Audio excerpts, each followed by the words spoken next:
What? And I'm gonna give you one opportunity because we're friends. Winner! Who gives a shit about where the ball's been? Yeah, F him. They went from loving this guy, best move ever, to hating him. I think it's the most ridiculous thing in the world. I love it because it tells you how the game was played. There's nowhere for him to go. I think there's one place. You can't do that in the national team.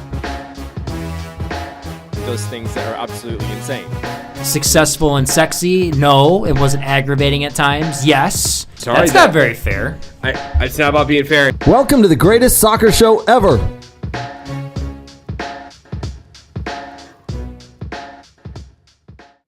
Ladies and gentlemen, boys and girls, welcome to the weekly recap from We Are Soccer.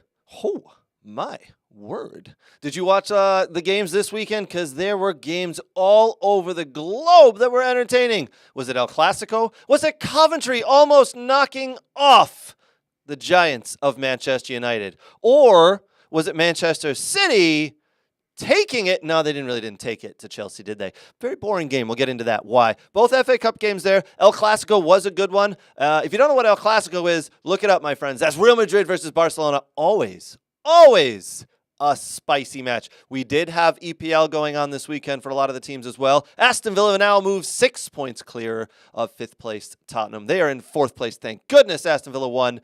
Had to come from behind there. We'll get into that.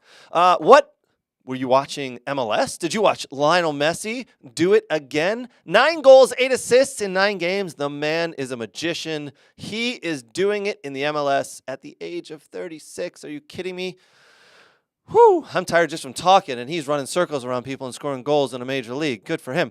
Lots and lots to get to, as we talked about. Before we jump in, before we get there, I do want to say a big thank you to our partners. A big thank you to some of our partners who helped put We Are Soccer together here for us. Big thank you to Soccer World. Rod and Wad of Soccer World have been phenomenal supporters of us, so I cannot thank them enough. Visit soccerworld.net for all your soccer gear needs. Also want to say a big thank you to Aaron and the boys of Next Level Training. Love them. They are the best training company in the country by far. And trust me, when they get calls from around the country asking if they can train college teams and pro teams, that's why, and that's how you know. Big thank you to Thomas McGee's. Appreciate you guys. Hey, if you haven't gotten down to Thomas McGee's yet to watch a game, get down there. They've got great food and beer specials. Thomas McGee's Eastern Market there in downtown Detroit. Big thank you to the Michigan Jags. Appreciate the love and support you guys have given us. I should say all three. All three of my kids played Jags soccer this weekend. My son his team coming away today with their very first Junior State Cup win. So big congratulations to my son Aiden and his team. And a big thank you to the football doc, Dr. Zachary Atwood. We got a couple videos coming out with him this week. Really good doctor. He's going to need to help me and my friends who are in the over 40 division because I'm hurting. The football doc. Make sure you visit him.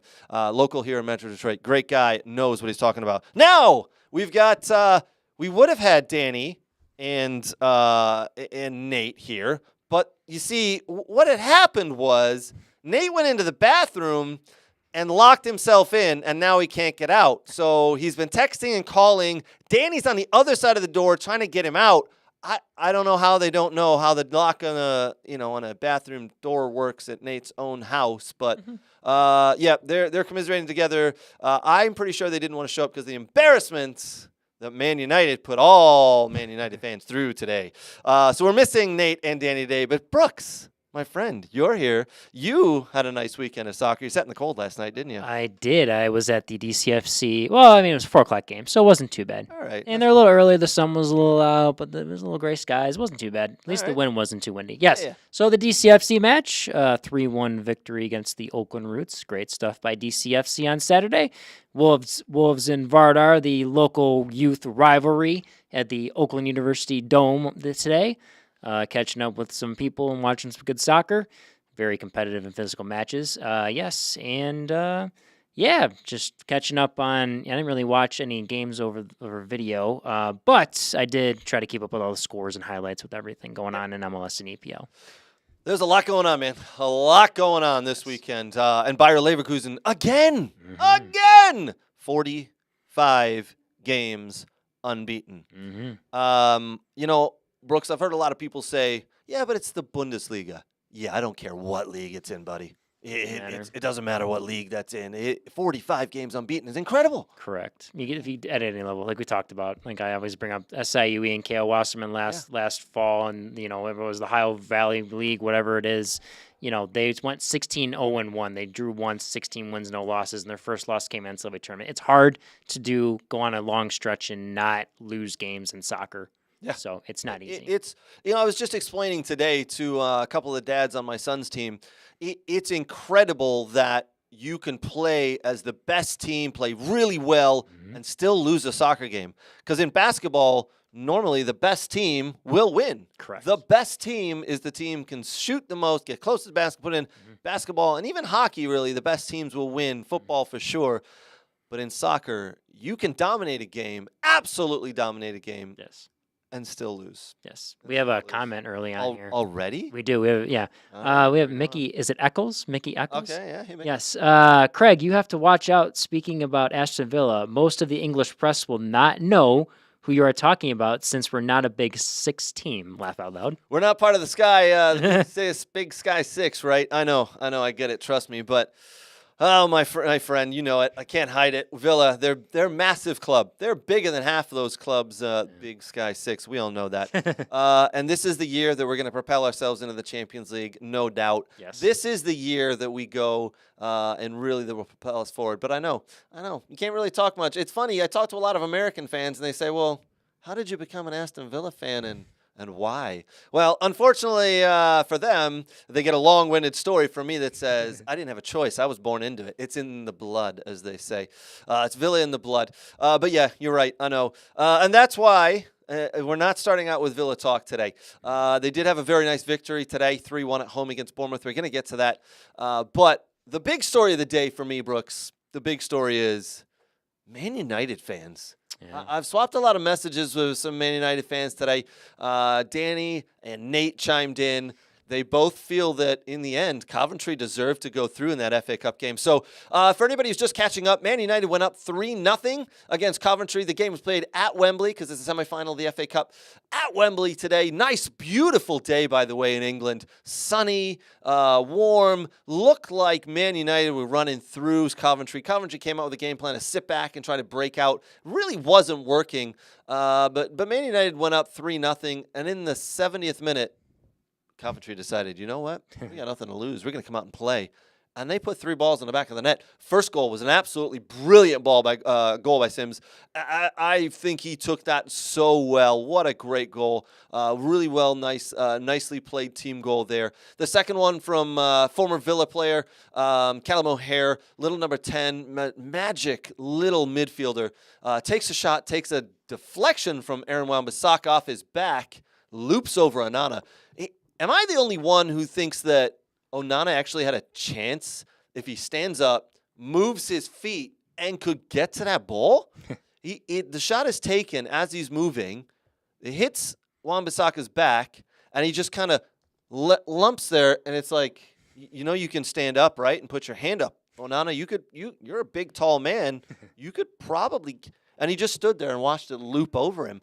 That was for the second one. And then American. With all the pressure on him in the 90th minute, the American steps up. Haji Wright. To draw the penalty. Oh, my word. But he also, I believe, wasn't it the offside that was the toe was offsides that could have put them ahead. That was Haji Wright. Yeah, so Haji Wright steps up in the 94th minute, I think it was, something like that. Puts the ball in the back of the net. I was watching, and I was going crazy. I'm like, are you kidding me? Are you kidding me? They've tied this game up. It's 3-3. Amazing. The Coventry Sky Blues absolutely flying at this point, and the rest of the world outside of Man United fans were going, come on, you can do this. In extra time, yes, they went into extra time. And you're right, Brooks. It was Haji Wright who really set up the non-goal. Mm-hmm. He was slightly offsides by just inches. It looked like it was his toe or his ankle that got him offsides there. I hate that. Oh, man. How much an advantage of the toe and an ankle? But here's the thing. In the league that they play in and the lower rounds of the FA Cup, there's no VAR. Yes. Because they don't have the cameras. It's not to the higher. So now all of a sudden you bring it in because the big boys are involved, the big boys of Man United. Like, if you're not going to do it from the start, just don't have it at all. Right, just don't have it. Live and die. Man United would have been crying more. Oh, my word. Are you kidding me? I am singing and dancing because Man United fans are a little sad tonight, but singing and dancing because Coventry really put on display how poor Man United can be. Yes. Now, Danny put a couple of pieces into our group thread. Nate kind of chimed back in. My opinion, listen, Erik ten Hag is not the coach. This is not the guy, and I know there's not another coach out there at the moment, but there's a couple of coaches I think you could go get and you should get. But either way, that is not the man because, as Danny likes to say, the players on the field downed tools, meaning they gave up. They literally walked off the job site. Some of those players were just not there for the last 20 minutes, and not even the last 30 minutes of extra time. Poor showing from Man United. And if your manager cannot get you psyched up to play, and if you can't, as a player, get on the field and get ready and be pumped to play and want to win, you don't deserve to be at a club like Manchester United. Yep. Sorry, I've been saying it all year. Yep. I take a lot of flack for it, but that club is one of the biggest clubs in the world. They have a massive following. Anybody who plays for that club should be so proud to play for that club, and they're getting paid handsomely, as we all know. Marcus Rashford, 350,000 plus pounds a week. Bruno Fernandes, 300,000 pounds a week. Those players, some of those players just gave up. They gave up, and they've done that all year. They're going to get caught. I think they could end up finishing 9th or 8th this year. Well, Danny told us that last week. Yeah, he did. Shocked. Now, listen, Coventry sits in 8th place in the championship. Yeah. So we're not talking about, we're not talking like they played a Leicester City or Ipswich or Leeds who are the top 3 right there. It's 8th place. I mean, listen, the championship is probably the toughest league. Oh, it's a brilliant league. It's so underrated by so many people. So agreed with you. Yes. Yes. It's a tough match though. It doesn't matter who you play, when you play in the FA Cup. Now, in our domestic Open Cup, it's always big when the championship team beats the MLS team. Yeah. Is it the same way when a championship EFL championship team beats an EPL team? Is it that big of a? I don't know if it's quite as big as like a Detroit City being a Columbus Crew, like what happened last year. Sure. Like that kind of sent shockwave. Not I don't want to say shockwaves, but it was major news around the U.S. soccer sphere, right? Mm-hmm. If Coventry knock off a West Ham or a Burnley or a Wolves, it's news. Yeah. It's news because it's an upset. But if Coventry City knock off Manchester United, A Big 16. that's a Big 16. They have a lot of money to spend and Nailed it. Yeah. That's shockwaves. Yeah, because again, Manchester United are paying people £300,000 to £400,000 per week, whereas Coventry City's collective salary for the week is probably less than 150,000. Yeah. And look at the international players that Man United have, right? They start out with Rashford, Fernandes, Onana, Casemiro, Maguire, Garnacho, Mainu. You've got players who are playing in the international level when those when international breaks come. Coventry City don't have that. Yeah. So it's huge. Now, Manchester United this year, I am actually going to say they have really good players. They've got players who haven't gotten motivated. They've got issues behind the scenes. I am putting that down to the manager. I'm putting that down to the manager 100% today. Yep. That he has to go for the things to change behind the scenes in that club. I have a feeling there are meetings going on right now at that club, putting a list together of who's the next manager, because this isn't the man. Are we going to let him finish it out the season? Are we going to get rid of him tomorrow morning? We are not going to make Europe. We're not even going to get into It's pointless getting into Europa Conference League, by the way. It's just silly for a club of Manchester United stature to get there. But, I mean, you take it, though, because, trophies are everything, right? Yeah. That's the thing for me is, like, there's this certain point where, like, it was 20 years ago, like, if you could win a trophy, great, but it's changed. The tides have turned and changed now. Yeah, it definitely is. It depends what trophy you win and if you win the league. Yeah. And for them, I think a reset is needed. Get rid of the coaching staff. Get rid of the entire coaching staff. Get them out. You've got a new owner who's injecting some money in. Get that new money. Go out and get a manager and put a plan together with a back office, which you've now reset as well a little bit in the last couple of months, and I'm sure there's going to be more coming in. Again, they generate so much money, and it's such a big club, and it just needs to be doing better to be where they are. It's very poor. So you've dealt with poor financial handling your club. You've gone through it. You've gone through it. You've gone through the relegation and back to the EPL, and we've talked about Danny and Nate before. Do you think does the upper management affect what the coach does, in your opinion? Yes. You need the upper management to really be on board with the running of the club and how the club is spending money. It is a team sport outside of the sport, above the team, right? Yes. How are we spending the money that the owner is giving us? What style of player are we going to be putting together? Because unfortunately for Manchester United this year, I don't think they actually have a style of play. I don't think they've had anything they can actually say they've tried to do and stuck with. They've had a couple of bright spots. If it wasn't for Garnacho at the beginning of the year, if it wasn't for Mainu in the middle of the year, they would be so much lower right now. I think it'd be fun to see what would happen if those players hadn't have shown up. But you've got all these young players. What are you going to do with them? Because if you keep finishing 7th or 8th in the next couple of years, they're going to leave, and now you're not going to be a big club anymore. You're just going to be a big club that finishes 8th or 7th and is hoping for lower. But there's the Manchester United, since Alex Ferguson left, have not transformed their back office. They always went by the manager rules the roost. That's not how it is anymore, right? It's the manager and the executive and the team back there, behind the scenes team. What is going on? In Man United, I think they're getting it sorted out, but it's taking a long time, and I don't think this is a manager for them. So for me, to an extent, I think that's a true statement. You have the power as a manager to have the players you have and given to play a certain style, to play to their strengths. And I think the one thing for me is, well, he's a Dutch guy. He wants to play super attacking football. Listen, the fan base is like, we're going to play attacking football. That's what they want to see, right? That's the demand. I think Klaus de Boer told me one time, it's like tough being Dutch because you got to play pretty soccer, but you got to score a lot of goals, and, you can't make a mistake. Well, I think that's a lot of pressure for the top 6 EPL teams. But the problem is, maybe Ten Hag had to just kind of say, listen, we're not going to play sexy soccer. and we're just have to play this way right now until things change in our club. And maybe he could have finished a little higher if he kind of adjusted things. He possibly could have. Yeah. But also, and listen, I'm not going to put this out there as an excuse, but I hate it. And I got in a huge argument with Nate earlier in the year on this. They have had a lot of injuries. Yes, injuries have been tough. But injuries happen at every club. They do. Don't talk to me about injuries because Aston Villa have had 4 major knee injuries this year. Yeah. 2 of them in the very first 2 days of the season, right? So, listen, every club has injuries.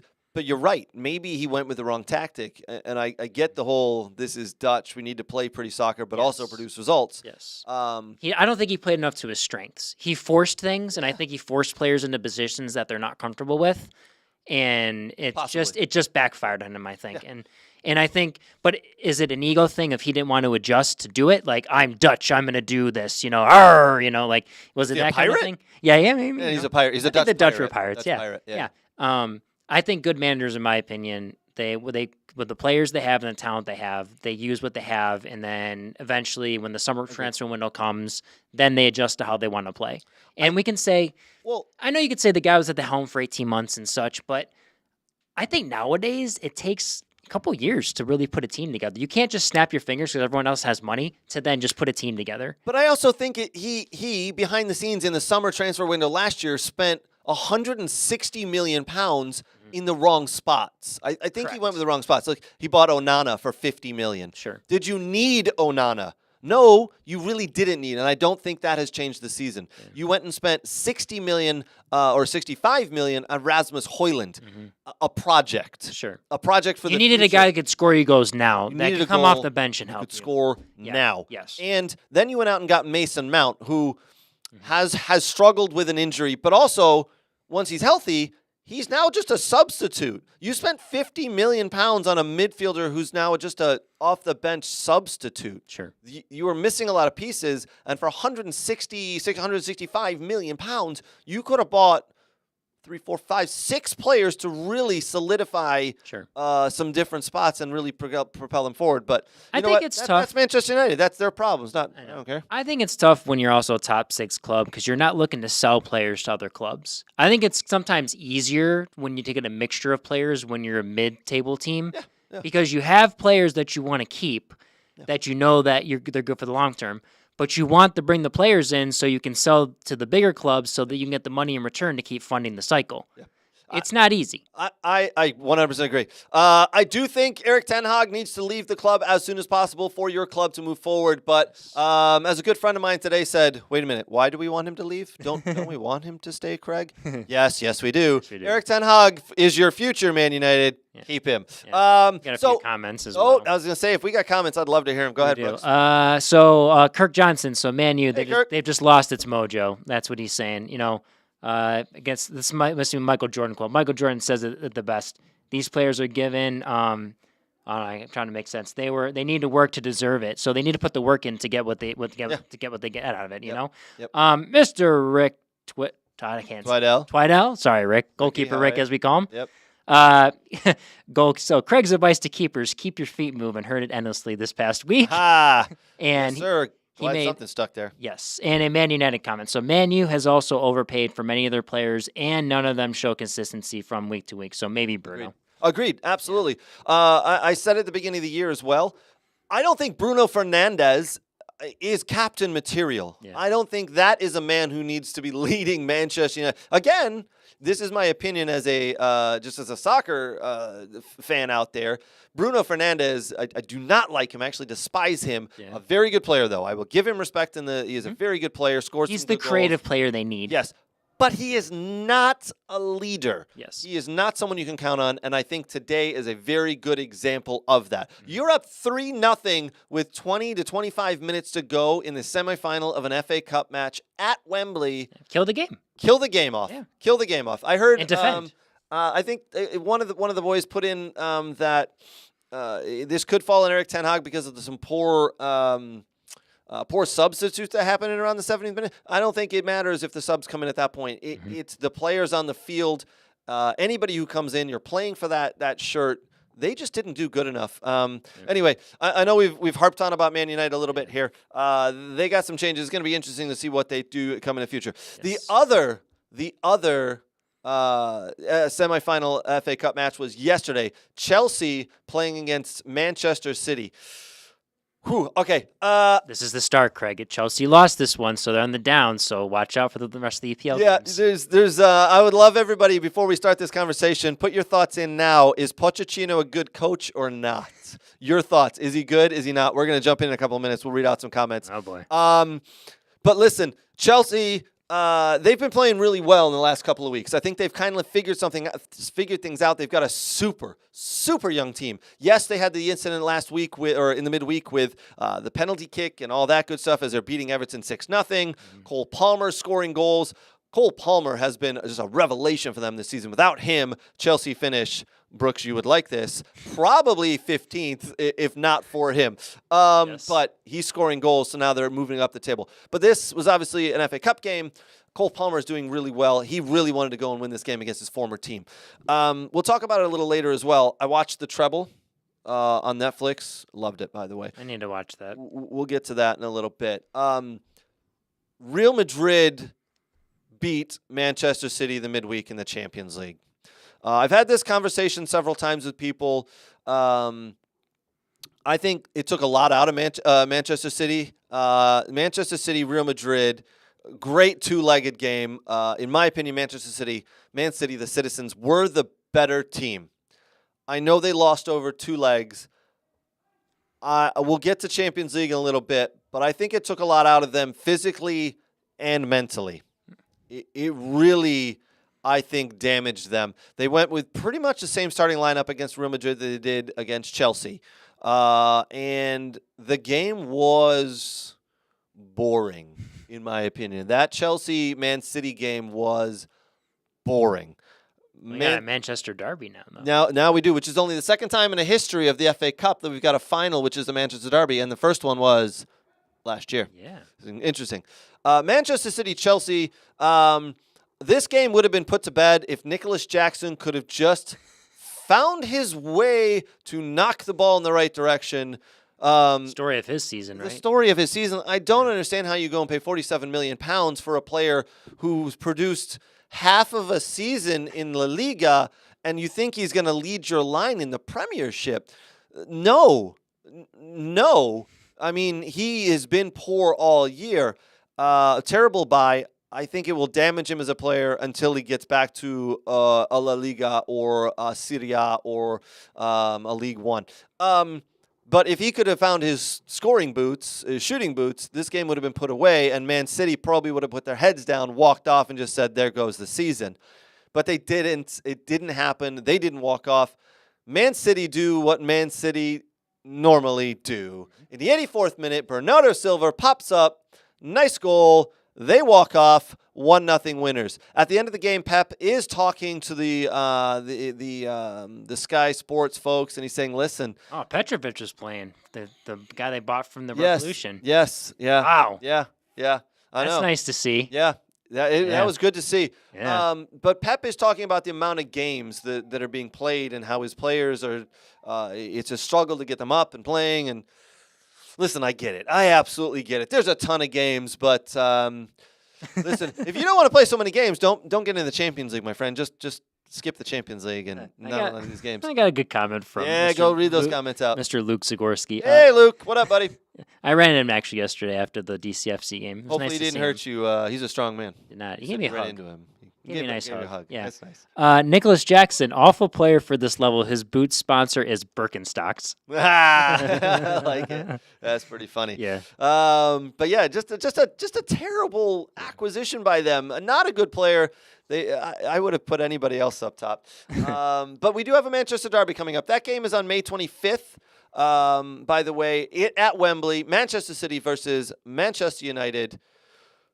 Man United, you better hope that Manchester City are having some sort of hangover from Premiership winning their 4th in a row, and that they just don't care about winning the FA Cup, because I think that's the only way you're going to beat them, unless you do a reset and get something going quick, because Man City are, in my opinion, the best team in the world. Yeah. They're the best team in the world, and they're not going to win the Champions League because Real Madrid beat them. And I am pissed off that Real Madrid sat back and decided to play a low block and try to beat them. It didn't work last year. Wasn't that Nate's argument, I believe? Yeah, Nate's argument says, well, over the course of 2 legs, Real Madrid won, so they are the better team, right? It depends how you want to look at it. And I told him, hey, if that's your opinion, but in my opinion, there's one team that came to play soccer, and it's Man City. They just couldn't put the ball over the line, and they lost on penalties. And penalties is no way to lose a game. So, of the 2 teams that will play at Wembley, Man City and Man United, who's going to have more fans? Who's going to have more fans? Yeah, the 90,000 capacity. Who's bringing the fans? Man United, I'd say. Man United have more fans worldwide, absolutely. Yes. Probably more fans in England. Yes. But I think it'll be a good showing. I think because it is a Manchester derby, I think the Man City fans will show up and will really want to put in an effort. So half blue and half red? Yeah, I think it'll be half and half. I think it'll be even. Okay. I would love to get to that game, to be honest. I think it's going to be a baller of a game, or a banger of a game, as we say now, right? Yeah. What a game that's going to be. Yeah. I think it'll end up being a 2-0 Man City victory. Could be. Yeah. Any red cards? Nah. Not in that one? No, because it'll be the last. What does Man United have left to play? Nah, it'll be the last game of the season. Everybody's like, well, you're right. Man City just scored, and right. See, I have nothing to lose though. It's the last game, so it's like, what? You take the red card the next. I think it would carry over. It carries over, right? But I think you also go, I don't want to get hurt here and ruin my holidays. It is Euros. Well, also Euros. And the Euros that are coming up for sure. Yeah. So. Yeah, I think it'll be an okay game. I think it'll be a banger of a game. It'll be a good game, but I think Man City in the end will win 2-0. Because Man City, in my opinion, as I just said a couple minutes ago, are the best team in the world. I don't think I've seen a better team move the ball, be able to score, defend, transition both ways.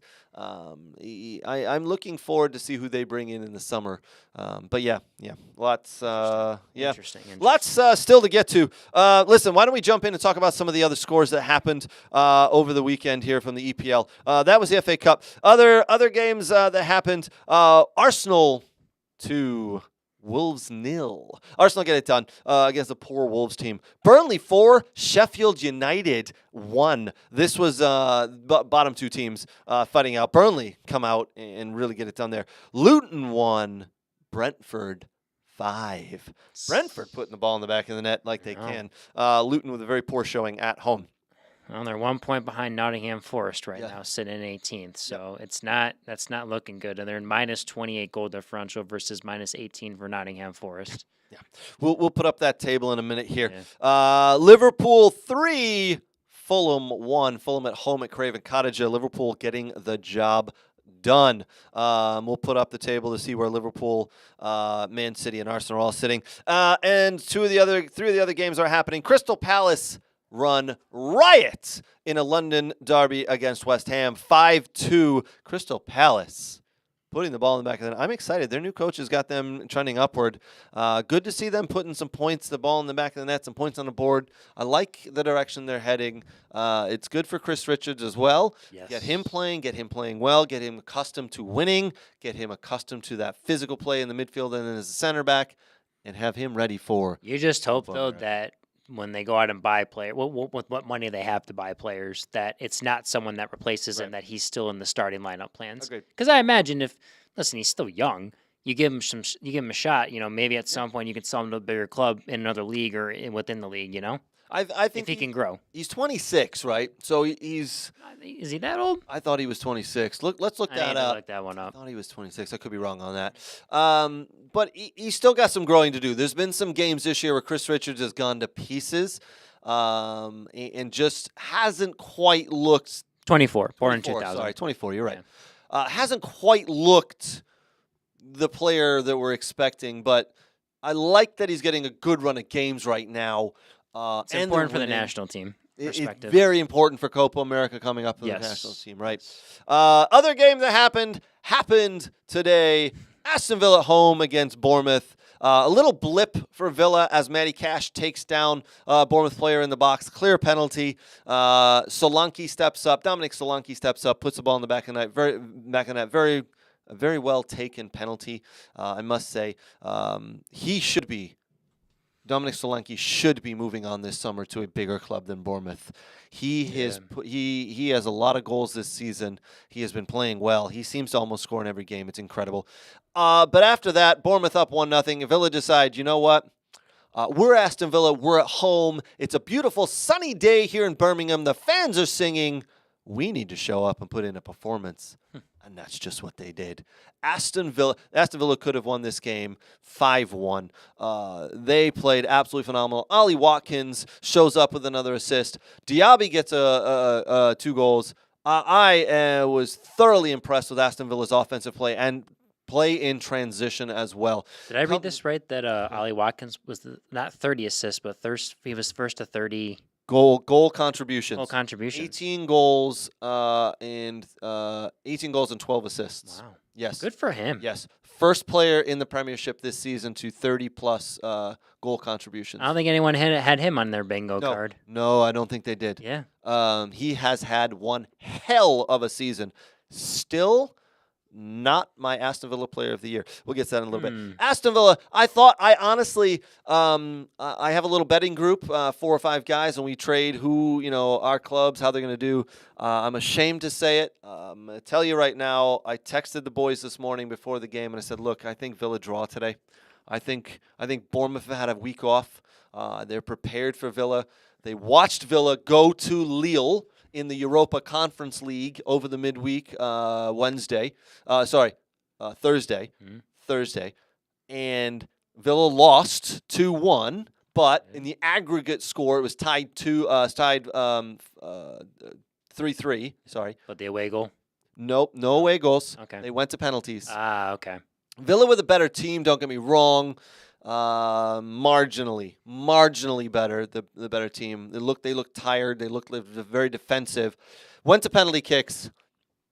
Emmy Martinez did what Emmy Martinez does. He saved 2 penalty kicks, and Aston Villa walkout winners. The man of the match, Emmy Martinez. He keeps Villa in it. Didn't he get a red card? Not actually a red card. He received 2 yellow cards in this game. But it doesn't equal a red card. Here's how. Okay. So he received a yellow card in the very first leg that they played Lille at Villa Park. Okay. Now, come back the second leg. Obviously, that card doesn't carry over. Correct. Sort of does, but not to the game. He picked up a yellow card in the middle of the game for time wasting. Mm-hmm. Then, in the penalty kick shootout, he makes a save. He turns to the fans. He makes the gesture. He turns to the fans behind him and does the shh. Yeah. And he's goading the fans a little bit. And the referee comes up to him and says, listen, no more. None of that. You're getting a rise out of the fans. The next penalty kick taker's coming. Just none of that. So he steps up. There's another kick that's taken, another kick or two.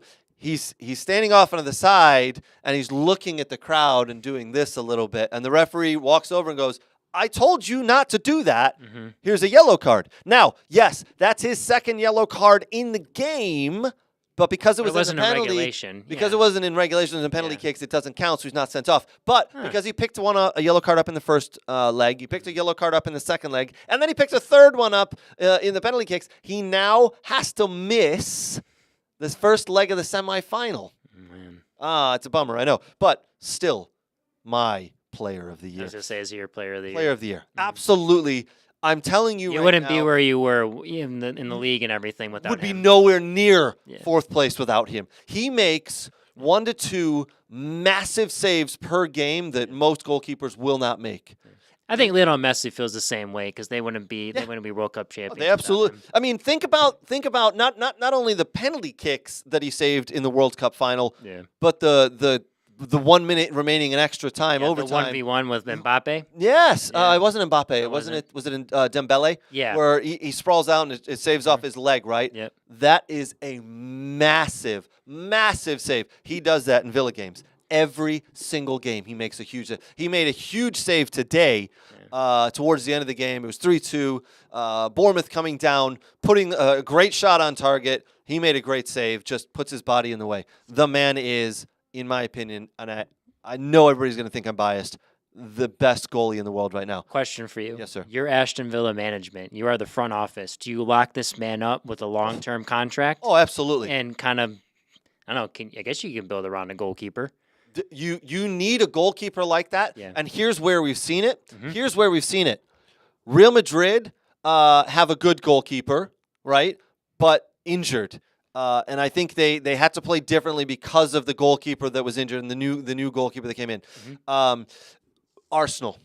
Arsenal went out and paid 25 million pounds for Aaron Ramsdale 2 years ago. And then they're about to pay $40 million for David Raya, who's not a very good goalkeeper, in my opinion. They would be advancing into the next stage of the Champions League if they had Emi Martinez. Yeah. But thankfully, Arsenal decided to sell him to us for $25 million 2 years ago. You need a goalkeeper. And I don't think Emi Martinez is going to go anywhere. He's going to stay at Aston Villa, especially if Aston Villa get into the Champions League. They get into the Champions League, it's done. He's staying. He wants to play Champions League. He deserves to play Champions League. Yep. We get into the Champions League. We finish in the 4th spot this year. He is staying, and he will earn a lot more money. He is the best goalkeeper in the world, in my opinion. I would love to know if there are people out there who think differently. Jean Albach, Donnarumma, Ederson.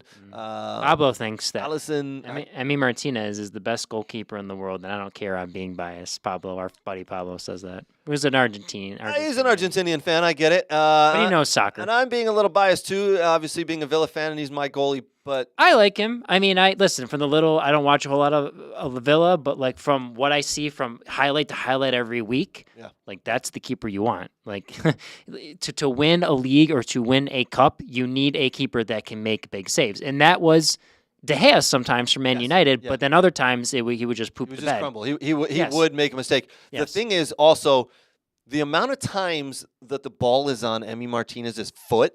He's really good with his feet. Oh, my God. Yeah. Oh, my word. Which helps. So good. When you want to play out of the back and distribute, it helps. When you want to play out of the back, you need a goalkeeper who's confident. One of the things is you'll never see him do, knock on wood, I don't want to see him do this, take a player on. If he doesn't try to psych or dice a player, the oncoming forward, he just goes, you're giving me this, I'm going to take it. Or I'm in trouble and everybody's marked. Guess what? Next level.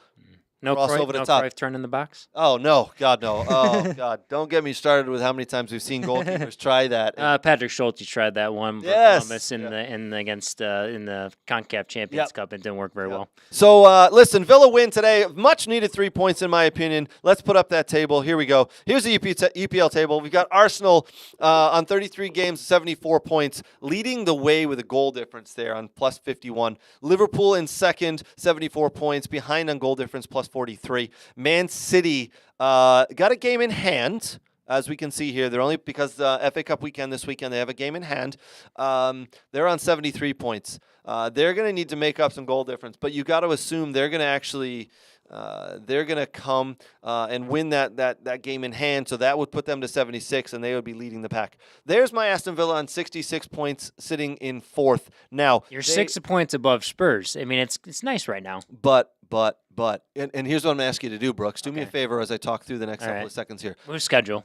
Pull up Tottenham's schedule. All right. You're going to be surprised at Tottenham's schedule. Okay, all right? See. So Tottenham's schedule. But Aston Villa are 2 games ahead of Tottenham. Tottenham have 2 games in hand. If they can win those 2 games, they'll be level with us, and then it comes into goal difference. Now, I'm going to ask you to read off that Tottenham games that they got remaining, and then you tell me if it's tough or fair or easy. Go for it. Read off those games. So Tottenham and Arsenal.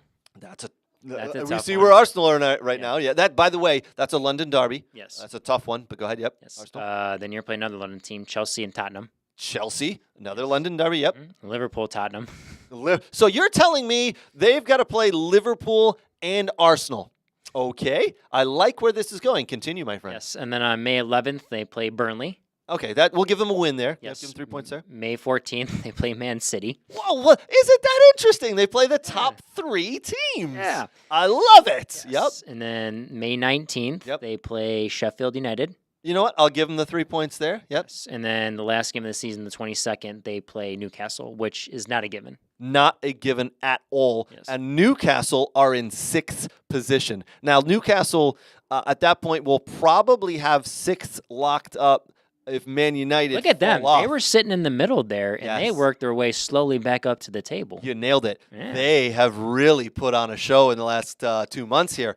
Newcastle, in the last game, if Tottenham need points there, Newcastle want to lock up that Europa League spot. Mhm. I'm telling you right now, that is probably the toughest schedule of any team in the EPL for the remaining 6 games. Yep, and Chelsea have like the easiest, which is Yes. why everyone's going against me for Yes. my bet. And Chelsea have started to play well. Yes, they lost yesterday, but again, in an FA Cup match, so it doesn't really count for the EPL, obviously, but against the toughest team in the world. So that's your EPL table. Lots going on there. Did anybody watch El Clasico today? Did anybody tune in to watch El Clasico? ESPN Plus, 3 o'clock. Barcelona put up a nice fight here. At the beginning of the match, Real Madrid were up 8 points, leading La Liga, and you just knew if Real Madrid won this, that's it, La Liga over. But, if Barcelona could pull this off and get 3 points, they'd be behind by 5, and who knows what could happen, because Barcelona dropped out of Champions League this past week to PSG, while Real Madrid, as we just talked about, advanced, so they've still got other things on their mind. So you're thinking, all right, if Barca can pick up 3 points, Real Madrid's got a lot of stuff on their mind, a lot of games coming up in Champions League, possibly we could have a title race on our hands here. They could go down to the wire, But no, Barcelona did a very nice job scoring the first goal. Real Madrid tie it up. Barcelona go up 2-1. And then Real Madrid decide, oh, yeah, wait a minute, we're Real Madrid. We don't need to play defensive low block. We can come out and play expressive, nice football here. Oh, and by the way, we've got Jude Bellingham, one of the best young players in the world, and he's going to step up. So Got an 11-point difference between the two teams. yeah, now after today, the 11-point difference, Yeah. La Liga, ding! Congratulations, Real Madrid, you've won La Liga. A really nice goal by Vasquez. 2 very nice goals by Vasquez, by the way. Vinny Jr. with a penalty. Vasquez was taken down for the first goal. The second goal, a great cross from Vinny Jr. to Vasquez for a really nice goal at the back post. And then João Cancelo, by the way, very poor defensively. And then Jude Bellingham does what he normally does. He ghosts in there, shoots the ball in the roof of the net. Real Madrid win 3-2. El Clásico, hell of a good game. The first half was all right. The second half really came alive. That's what I love to see. Wasn't a Schross? A Schross? A shot cross. A shot cross? No. Yeah. Everybody loves a good shot cross. Yeah, where you accidentally crossed it, but it actually went in the goal. Have you? Yeah. I'm sure you've scored some Schrosses. Oh yeah, definitely Yeah. called some Schrosses. And then people are like, "So were you crossing that?" No, what are you talking about? It went in the net. That was definite shot. Yeah. Absolutely. A good forward always claims the goal. Yes. Yeah, no matter what. Yes. Not calling myself. Did you ever hear that term, a Schross? Yeah. Yes, but it's been a while. Okay. It's been a while. Yeah. But yeah. All right. Let's get to some quick headlines here. Headlines for the day. Nottingham Forest not happy. Brooks, did you hear about this one? I did. The 3 claimed penalties that they should have had. This is interesting. You tell me more. Yes. So they played Everton today. Everton won 2-0. And here's the thing. Before the game even kicked off, Nottingham Forest went to the Football Association, the FA in England, and said, listen, we want the guy who's going to be running VAR for our game you've assigned to it, we want him removed because he's a Luton fan. And Nottingham Forest, are fighting against Luton for one of the last spots in the league. We don't want VAR overseeing a guy who's supporting Luton. And they brought this up before the game. And I thought, oh, come on, don't be silly. Sure enough, there are 3 penalty claims that could have gone their way. Now, the first one, Gio Reyna gets tapped on the bottom of his shoe. In my opinion, a dive. Yeah, he probably should get a yellow card for that one. You know what, Brooks? That's the smartest thing you've said all day. Oh, thank you. Yeah. All right. I thought I told you Emiliano Martinez was a really good goalkeeper. That's pretty you're right. smart. That's the second smartest thing All you've right, said all about Reyna getting the. Yeah. Yeah. Need to give you more credit. I know. Now the second one. This is a decision. I would love to see another refereeing crew, what they would have said. The ball comes in, it bounces in the box, the guy tries to cross it back. Ashley Young kind of does one of these, kind of turns away, and his arm's out, but it's coming down.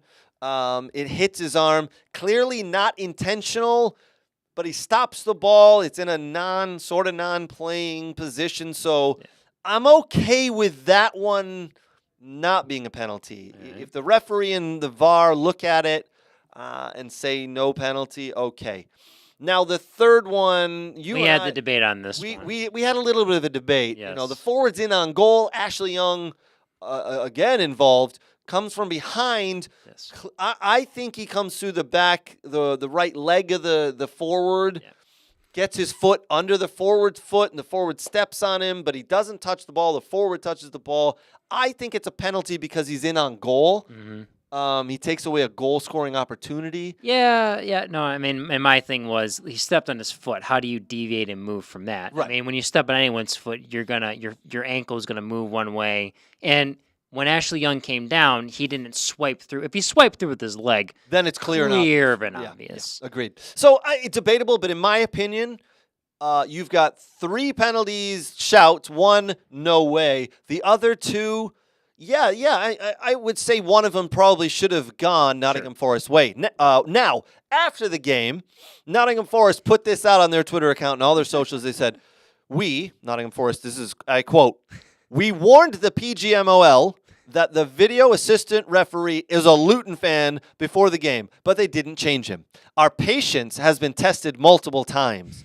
Nottingham Forest Football Club will now consider its options. I don't understand what that means, and this is like a pissed off mom writing a letter to the school or something. That's what it looks like to me. You're right. It's like, you hurt my son. What did you do? I'm going to write a letter to the principal. And it's ridiculous. What are you going to do? What are you going to change? Like, where are you going to go? I don't know. What are your options? I don't really think they have many options. Trust me, we've all been effed over by VAR this year. What comes around goes around, I will say. So, but Nottingham Forest are really in a bad position because of their table where they're at. But also they were deducted 4 points earlier this year for breaking PSR.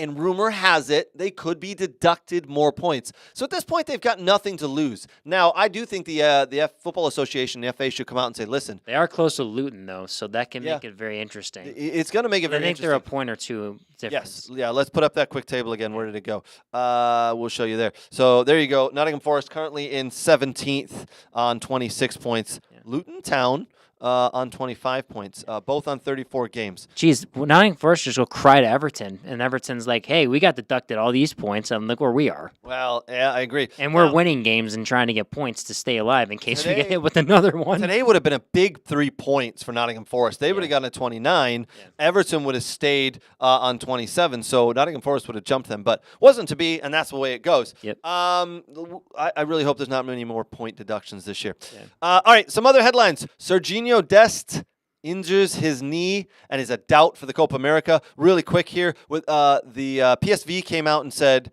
they're not sure of the extent of the injury yet, but they've described it as serious. During his loan period with PSV from Barcelona, Dest has made 37 appearances, scoring 2 goals and assisting on 7 more. He was expected to make his move permanent to PSV this summer. This might put that in doubt, unfortunately, for him. I feel bad in that way. Yep. But I feel like this is karma for his reactions in that Trinidad and Tobago game. I don't want to go that far to say you deserve to have a knee injury, but I get where you're going. I get where you're going. It does leave an option open for our good buddy Dwan Jones, possibly. That's right. If anybody's listening, let's get Dwan Jones into the Copa America squad because that young man definitely deserves to be in there. Yes. It would be interesting to see him make that squad for sure. Yes. Yeah. It would be interesting to see the players that Greg Triple G brings up. Yeah, I know. In Dest's place. But we do wish Sergio Dest all the best. Yes, you never want an injury like that, yeah. but it opens the player pool up a little more again. Absolutely, it does. Yeah. Also, Bayer Leverkusen are now 45 games unbeaten. Yeah. 45 games unbeaten. Folks, I dare you to play any sport, any competition, anything with someone your own age, and I don't care what level it is, winning 45 straight games, being unbeaten in 45 straight games is damn near impossible. Yeah. It's incredible. It's through all competitions, too, which is bananas. It is. It's incredible what Xavi Alonso has been able to do for that team. If he finishes out the rest of the season like that, and then, you're kind of wondering how much longer can it go the next I know. How long can it go? Let's put up the Bundesliga table. As we know, last week, Bayer Leverkusen, with their huge 25 wins, 5 draws, and their 45-game unbeaten streak, easily win the Bundesliga. Again, congratulations to Xavi Alonso and them.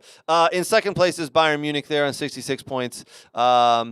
Stuttgart closing in. They could get there, man. If Bayern trip up a little bit. I think Nate is silently hoping that happens. Yeah, he absolutely is. Now, what did you think of? I saw a rumor on social media. So, since Julian Nagelsmann, as we call him, Bagelsman. You call him Bagelsman. Yeah, well, it says Nate did a typo in the group the one time, and we thought it was funny. That's true. He is obviously signing the contract extension through the World Cup with the German national team. Now, the rumor was that I saw potentially Zinedine Zidane to Bayern. Do we believe? Is it a good move? Is it a good move for Zinedine Zidane or for Bayern Munich? What's the question? How about Munich first? Yes. I think it's a good move for them because he is a top-level coach. But I don't think you want a top-level coach coming in and coaching a team in the bottom half of a table. I don't think that works. Patience would run out. I think it's a good move for Bayern if they can get someone of his caliber, and players will come to play for him. Yes. Right? He is that coach. He's that good of a coach, but it's also Bayern Munich. People want to go play for Bayern Munich. Mm-hmm. So I think it's a great move for Bayern. Is it a good move for him? Yeah, I do, because Bayern are a top-level team. As now we've seen, they beat Arsenal, and they're moving into the semifinals of the Champions League. They're always in and around the semifinals of the Champions League. So, yeah, that's where coaches of Zinedine Zidane's ilk deserve to be. So I think if it comes off, I mean, I'll be very surprised, to be honest. Because you think maybe Liverpool would try to go after him. But now they're doing the Portuguese coach, right? That's the rumor. Yes, That's I the don't rumor. think Zinedine Zidane would go to Liverpool. Okay, just don't think that's his cup of tea. Mm-hmm. But definitely not. I don't think he wants to do Man United. No. There. No, that is way too much the show that's going on. Absolutely. Yeah. Question for you though: If Zidane goes to Bayern, does Harry Kane stay? Yes. Yeah, I think he'd love to play, and I think he'd love to learn from a guy like Zidane. Absolutely. I think he'd love to learn from that, but you got to so just so everybody's aware, in my opinion, this is how it works. Big-time team, big-time coach looking, are they going to connect with each other? Here's what generally happens. Big-time coach goes to big-time club and says, before I sign anything, show me the contracts of those players. I want to make sure a Harry Kane, a Manuel Neuer, a Kimmich. I don't know if you want Neuer sticking around. Yeah, you're right. But I want to see Kimmich for sure. I want to see the play. Or Kimmich. Oh, great. He's locked up for another 3 years, so he can't go anywhere. Great. Yeah. Harry Kane. Oh, he's locked up for another 3 years. Great. He's not going anywhere. We're not selling them, right? If I sign here tomorrow, you're not selling them, because if you sell them, I'm jumping ship, and it looks bad for you. Yep. So he locks down those players, right? Musiala. You got to make sure he's got to make sure Musiala's there. That type of thing. So I think Harry Kane, Musiala, Kimmich, Sane. Oh my gosh, Sane. Yeah, their mouths have to be drooling over the fact that they're being linked with someone like Zinedine Zidane. Because if you think about it, Zinedine Zidane went to Real Madrid twice and won the Champions League twice, and that's what they all want. That's what they want. They may do it this year. Yeah. I actually think they are the best team left. Sure. In the Champions League. They could do it. I think they'll knock off Real Madrid. I really want them to face Real Madrid. I think that's going to be a hell of a game, and I think Real Madrid will suffer at the hands of Bayern Munich. Jude Bellingham? Huh? Your Mr. Jude Bellingham is going to suffer at the hands of Bayern? Yes. Wow. Because I think Bayern Munich have something that Man City don't. A clear forward who can create his own goal-scoring opportunities. Erling Haaland cannot create his own goal-scoring opportunities. He needs to be fed the ball. Sure. He's not going to beat a man and shoot and score, right? He's not going to beat two men. Game. Sane can, and so can Musiala, and obviously... Did I tell you the story of... So I... You got a story that involves Bayern Munich and you've never told it? No, Erling Haaland, actually. Oh. Yes. No, I don't think you have. Let's hear this. Okay, so did I tell you about the... so I watched anyone that is listening, I watched the Kicking It on the Golazo Network, and they interviewed Jesse Marsch. Jesse Marsch coached Erling Haaland at RB Salzburg. RB Salzburg. Yeah, Salzburg. Yep. So it was really interesting that he was describing Haaland and his success, and he was like, he's like, I mean, it's like you mentioned, he doesn't create in his own. But what he's very, very good at is when he has space and in the counter. That's when he's exceptional. Yes. And that's just, it's interesting, seeing him at Man City, and they've always expected it. Like Aguero could create his own stuff left and right and get in behind and do everything. But you are right 100% that he needs to get in behind, or someone needs to feed him the ball, and he can't create. But I thought it was intriguing when Jesse Marsch was like, "Yeah, counterattacking is his best thing because he's big, he's brutal. It's tough." It is. We'll see if that ends up happening. Let's jump in quickly. Lionel Messi had a hell of a game last night. He had like a 9.6 rating on FOTMob, by the way. 9 games, 9 goals, 8 assists. Yeah. I did not pick him for my MLS MVP.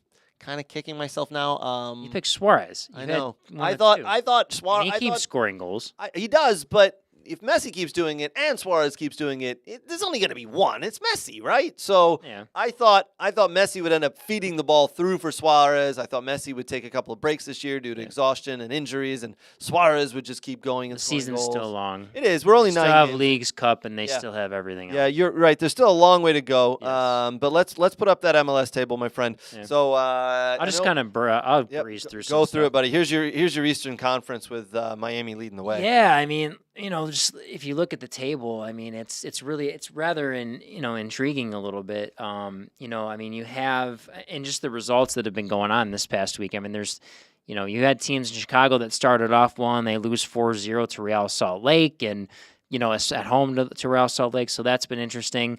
But I mean, a team like Red Bull, who was towards the bottom last year in second place in the Eastern Conference, I mean, that's great. And FC Cincy and crew just holding on there in the top 5. And I mean, it was a great comeback win against the Portland Timbers at home, the crew had. So that was good. Toronto FC, I did watch a little bit of that game against Revs. I watched the end of it. And listen, John Herdman has them going in the right direction. And they're all playing incredible. in sync. It's incredible. I love the fact that this man has come in and been able to do this, by the way. I love that John Herdman's been able to just come in and turn that club around. And for me, it's like Bernadeschi was a huge problem for Bob Bradley.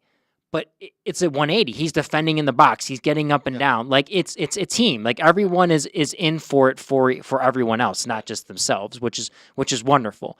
Philadelphia Union's still the only lone MLS team that has not lost a game yet, but they sit in 6th place with 3 wins and 4 ties. So that is pretty incredible. They've got 4 ties and only 3 wins, but no losses. And they did not. +5. Yes, they were the team, since there's 29 teams, that they were the one that did not play this week. That's just how it works. So, but just some intriguing results. I mean, good win by Miami, good draw. Yep. Miami winning 3-1 over Nashville. Good draw from Columbus at home.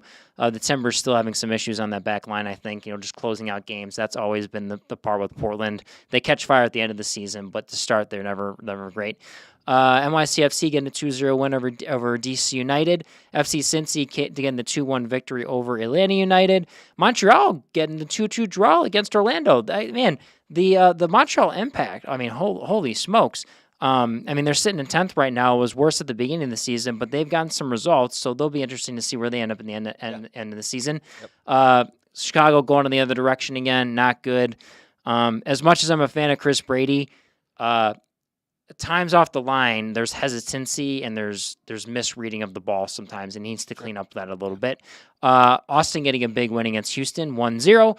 6 goals in the KC St. Louis game, a 3-3 draw that ended. Colorado beating FC Dallas, LAFC drawing 2-2 with New York Red Bull. The Vancouver Whitecaps continuing. Leading the Western Conference. Incredible. Man, Sartini has done a fantastic job. And right now there's a game currently going on where the Galaxy are ahead, so technically the Galaxy will jump the Whitecaps. But what a season they are having at Vancouver, and it's nice to see. Like, I like parity. I mean, I want my Timbers to do well, but I mean, the Cascadia, I mean, Portland's in 11th and Seattle's in 12th. Like, usually it's completely opposite, and Vancouver's the other end of that. So great for them. Minnesota getting back at it, winning 3-0 against Charlotte. They're towards the top of the Western Conference as well, sitting in 5th place. And then the current game going on right now, we have 7 goals in that match. In the 74th minute, it is LA Galaxy 4, San Jose 3. Wow. Yes. So we have golazos going on at on late Sunday night MLS here. Incredible. All right, well, Ladies and gentlemen, Brooks and I, thank you for joining us. Appreciate it. Hopefully you had some enjoyment. Brooks, before we sign off, we got any good comments or anything? We have a few different things. We got John Preston. So he moved from Michigan to Atlanta and created a small group of villains down there. So he's spreading the Aston Villa love in Atlanta. A couple different things. Not too much. I mean, it's not too many comments, Nick. Okay. But thank you for tuning in, everyone that commented, and we do really appreciate it. Yeah, appreciate you guys. Listen, do us a huge favor. Give us a like, give us a subscription, give us a share. Whatever platform you're on, we're on all the platforms. Be sure to jump into our Facebook group, the We Are Soccer Facebook group. We got lots of activity happening there. Lots of villains. Get in on it because you know what? Up the Villa. This is our freaking year. I do want to say a big thank you to our partners again before we sign off. A big thank you to Soccer World. They are some of the best people around. SoccerWorld.net for all your soccer gear needs. A big thank you to Aaron Bird and Next Level Training. If you're in the Metro Detroit area and you and your youth player are looking for training, soccer training, there's no one better than Next Level Training. Big thank you to the Michigan Jags. Big thank you to Paul Tierney and the Michigan Jazz. Really appreciate you guys and all the support you've shown for We Are Soccer. Big thank you to Thomas McGee's. Again, if you haven't been to Thomas McGee's recently, get back down there. They've got all the games on television, great beer specials, great food specials. We Are Soccer are going to be there watching a couple of games as well. So get to Thomas McGee's. Big thank you to the Football Doc. If you are struggling with an injury, if you're struggling with anything and you need physical therapy, the Football Doc, Dr. Zachary Atwood, is your guy. If you're in Metro Detroit, hit him up. If you're not in Metro Detroit, you can still hit him up. He does Zoom appointments. Trust me, the guy plays soccer. He's grown up playing soccer. He knows how to treat soccer players. Get with the Football Doc. All right. Thanks, guys. Appreciate you joining us. For Brooks and I, we'll see you next week, and we're signing off. Cheers. Cheers.